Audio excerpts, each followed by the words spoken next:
Bonjour à toutes et à tous, c'est JL et aujourd'hui on se retrouve pour une toute nouvelle vidéo sur les escargots.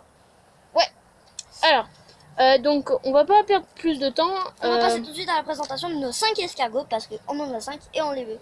Bon, on va les présenter tout de suite. Hein. Ouais. Donc voilà, on a eu un petit souci. Hein. On va tout de suite présenter, on va pas vous expliquer sans trop perdre de temps. Ouais, on vous expliquera à la fin si on a du temps.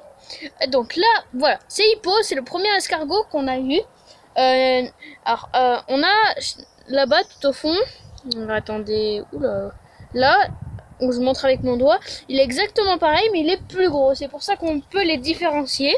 Lui, c'est le plus petit. C'est à la taille qu'on les différencie. Voilà. Ou il y en a un pour le différencier au graphisme, parce que voilà. il n'y a que lui. Et sinon, les autres, ils sont pareils. Allez, on passe à l'escargot suivant. Donc voilà, alors là, je vais laisser Lisa présenter ce deuxième escargot. Donc ce deuxième escargot, c'est Lila. Donc c'est une deuxième escargot qu'on a trouvé.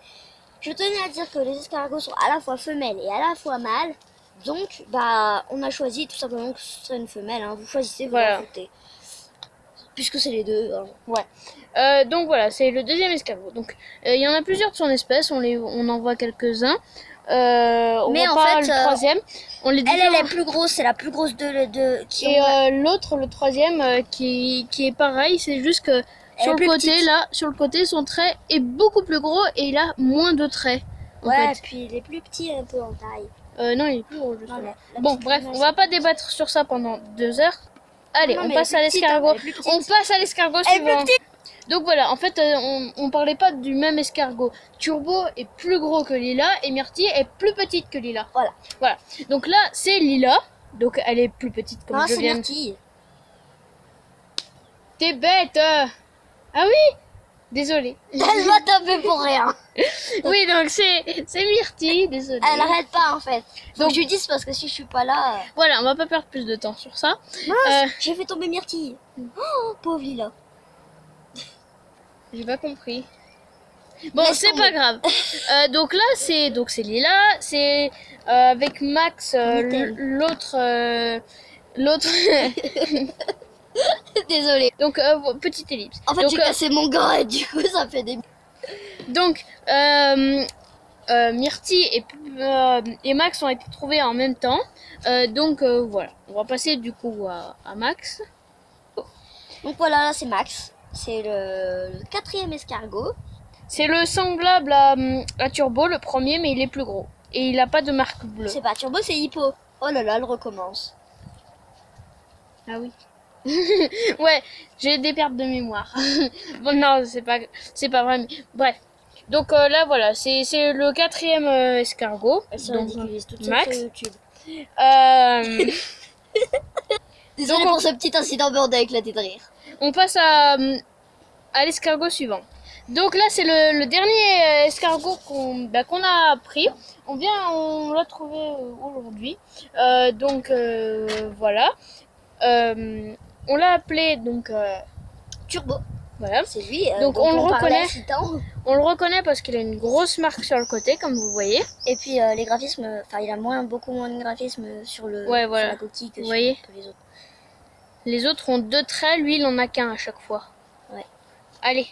Donc là, on va passer aux explications. Donc voilà, les amis, on a rajouté une branche, hein, vous fiez pas à ça. Ouais. Alors, on va vous expliquer ce qu'on a mis. Alors nous, on a mis de la salade, des escargots, des pierres, une pierre, enfin plusieurs pierres. Là, c'est la grosse pierre. On a mis des feuilles de fraises juste comme ça. On va vous expliquer à quoi elle sert la branche de bambou. Hein, voilà, ça c'est du bambou. En fait, on va vous expliquer. Là, comme vous le voyez, il y a une pierre. C'est pas de la terre, c'est une pierre. Là, il y a d'autres pierres, il y a 3 pierres. Et en fait, regardez. On va mettre de l'eau parce qu'elle a déjà préparé l'eau. On va prendre un escargot. En fait, c'est la douche. Si vous voulez, regardez. Elle a un gant avec un doigt percé qu'elle tient. Quand elle va le lâcher, ça va tomber dans le tuyau et vous allez voir, ça va être rigolo. Vas-y. Et voilà, donc en fait, ça arrose l'escargot. Une petite douche, une petite fontaine au pire. Oui. Bon, là, on est en train de trop mouiller. Ouais. T'as fait tomber la branche. Attends. Ah, ça Ça fuit. Ça fuit, bah fuis.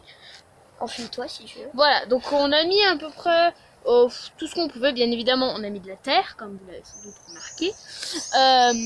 Et après, non, en fait, c'est du goudron. C'est du goudron, tout ce qui est noir. non, c'est de la terre. C'est du terreau. Ouais, du terreau pour être exact. Oh, je trouve tout le temps celle-là. Du goudron, de la terre? Non, c'est du terreau. Ouais, donc voilà. Maintenant, on va passer donc à d'autres explications sur les escargots cette fois-ci.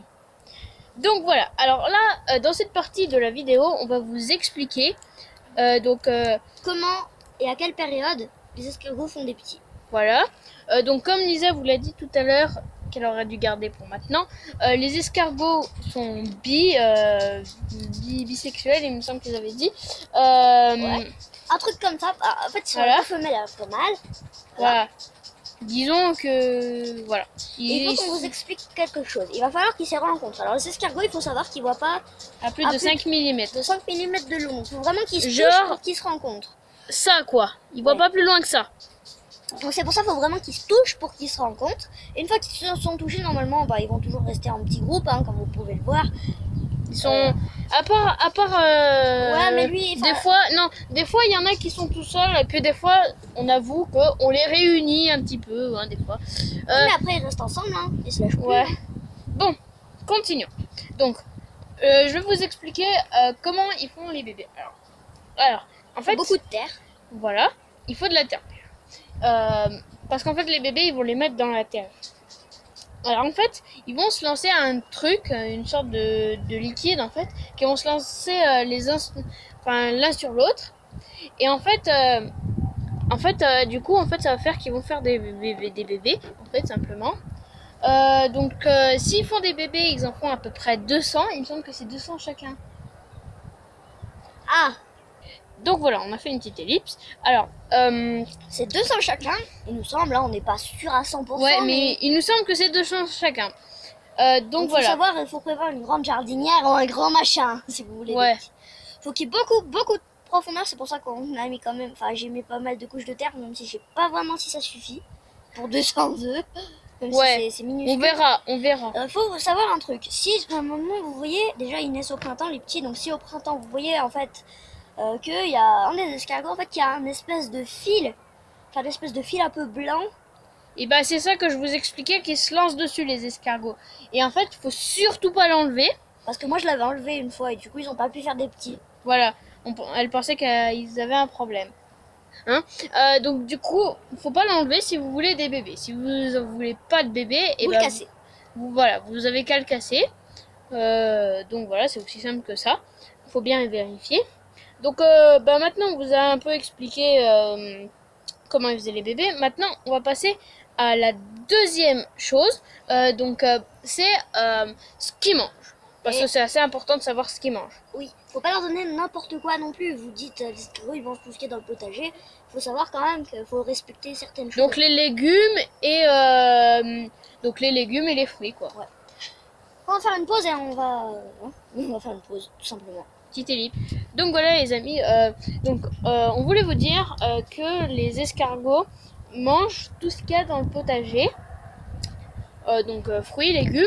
Alors, ils adorent la salade, hein. Ça, je crois que tout le monde sait à peu près que les escargots adorent la salade. Mais ils ne mangent pas que ça. Ils peuvent aussi manger des tomates sur tout ce qui est tomates. Voilà.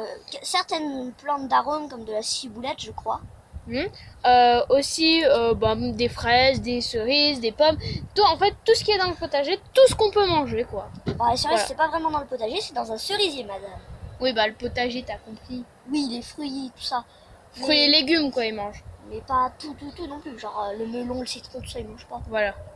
Donc voilà. Comme c'est bientôt la fin de la vidéo, on s'est dit on veut pas que ça s'arrête tout de suite. Donc elle va raconter une petite anecdote. Enfin, voilà. Petite ou grande, selon... Ouais, selon ce que je vais raconter. Alors je vous explique. Avant, j'avais un escargot qui s'appelait Hippo. C'est pour ça que... Voilà, Hippo. Et en fait, il était énorme. Je vous explique l'histoire. En fait, mon père il était en train de jardiner. Il refaisait quelques trucs et d'un coup, il a trouvé un gros escargot. Moi, je l'ai pris. Et en fait, il n'était pas sorti de sa coquille parce qu'il avait dû hiberner. Et donc, du coup, ce que j'ai fait, c'est que j'ai voulu le garder, comme ça, vite fait. Et en fait, je l'ai fait tomber par terre. D'où la fameuse histoire que je lui ai mis un pansement.